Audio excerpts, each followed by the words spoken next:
Question for you guys. Now that Scott Linehan is pretty much out the way, what do you guys think about, first of all, everyone was talking about we needed to have a two-headed monster running the ball. Rod Smith, Hot Rod, let me get that right, Hot Rod Smith. This dude is a prototypical to Zeke, has excellent hands out the backfield. We saw that not this season, but last season when Zeke was out those 6 games, and we got to see him get utilized when they were doing the two-head monster with him and Alfred Morris. And when he would do the spot duty, what would he do? He'll break a long run. He'll catch a pass out the backfield screen or whatever. He'll get long yardage. I think there was a game where he had like 116 yards receiving in one of those games last season. So we know this back is capable, but he don't get no reps. Or he doesn't get enough. I think I understand Zeke is the bell cow. Zeke, we got to feed Zeke. And he was double fisting during the playoffs. You know what I'm saying? So he wanted that rock because the offense was so terrible. Now that we have the opportunity to pick and choose our offensive coordinator and get a new playbook, and maybe we'll have better results out of our depth backs or third and fourth receivers, and even our second and third tight ends. And that brings another point. Rico Gathers would have been better under a better offensive coordinator. First of all, they came out and said he wasn't a good blocker. This is the whole critique of him throughout preseason and all this crap for the reason why he wasn't getting no reps and why he wasn't on the field playing. When Dez Bryant was talking about the Garrett boys, it was really the Linehan boys, because you figure Linehan has more pull and he has more power than Jason Garrett.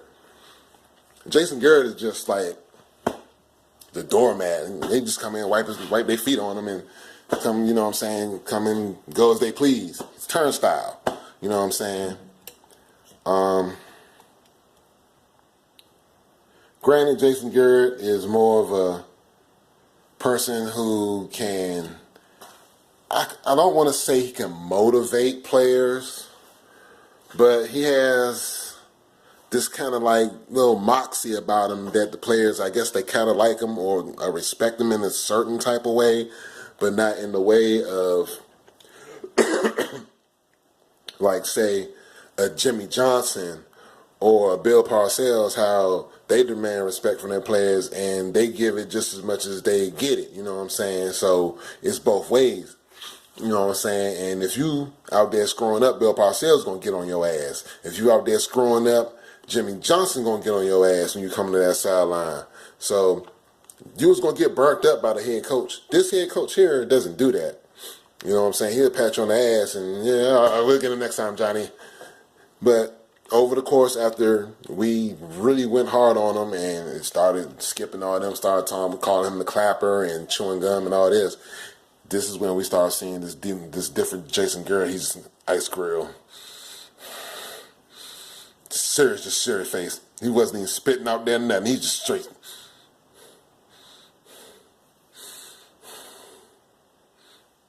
Come on, ref, that's bullshit.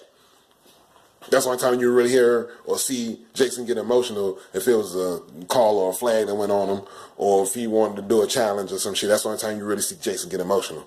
You know what I'm saying? Or him actually make facial expressions other than just stand there and look weird as fuck. But these two players that I'm talking about, Hot Rod Smith, Rico Gathers, Rico was going to be like Martellus Bennett. Jason Garrett couldn't use him either. panned out. I mean, even when was he there when we had Parcells? I think he was there when we had Parcells. Yeah, no, he wasn't there with Parcells. If he was, I think it was probably 1 year. But either way, Martellus Bennett and Rico Gathers is pretty much a prototypical type player. If you give him the reps and you let him play and get experience, like we've had Rico Gathers for 3 years. He's been a 3-year project. He shouldn't have been a 3-year project. You got, when Zeke was on suspension last year, when he came back, you had Jason Garrett standing in the press conference saying, I don't know how to use him. What you mean you don't know? He's your bell cow running back. You don't know how to use him? Zeke comes out in the interview. He's like, he ain't asking about the plays. He's like, yeah, I only run about 5 plays, so, you know. And you know how Zeke is. He'll laugh, you know what I'm saying, when he giving his answers. He'll have a little, yeah. It's all good, though. Yeah. I'm going to still get my yards, though. You know what I'm saying? And then, by Zeke being suspended last year, Zeke would have been a 3-time league running champion. 3 times. Not 2, but 3. So, man, it's like the dynamic of this team, when we start looking at it, Amari Cooper and the talent that he brings, once we get better routes, once with this new playbook, and once we find out who our offensive coordinator is, and we see the productivity once the preseason starts, once training camp starts, we get to see them running them routes, and we get to see Dak Prescott throw deep balls. Since everyone claims our quarterback doesn't have an arm, our quarterback has an arm. I've been watching highlights of him when he was at Mississippi State. He has a rocket, but they won't you just need to let him go. Let him go. Let him go. With a talent like Amari Cooper and a talent like Michael Gallup on the outside, and you got both of these 2 young receivers working together, both of them are immensely talented. And you got Gallup learning from Coop, who knows how to get separation, who has breakaway speed. Gallup has speed too. He can get separation off the receivers too. But them bullshit ass play calls, this is why the damn coverages was just all over everybody. There was halftime. If they were in man, most defenses were in man coverage. There was never no one open. Dak Prescott ain't had no choice but to sit there, hold the ball. Can someone get open? Everyone's covered. Fuck. Here comes the blind side pressure, or here comes someone coming up the middle. You know what I'm saying? Because that's where most of the pressures were coming from. This blind side where Tyron Smith was, or up the gap where Connor Williams was. Those were the weak. That left side has been just like the fucking bad side of the line. That side of the line hasn't been good since Ron Leary was over there. You know what I'm saying? That's been almost 2 years since that left guard spot has been, dominated by anyone. Get Charles Frederick back this season. Hopefully we'll have some guys coming back. And we needed to get maybe another slot receiver. We definitely need a kick and punt returner. We need a defensive tackle. We need another safety. We might want to look into getting an extra cornerback just in case. Because we ain't going to be able to keep all of these dudes, man. All of them too good. Anthony Brown, we're going to have to re-sign him.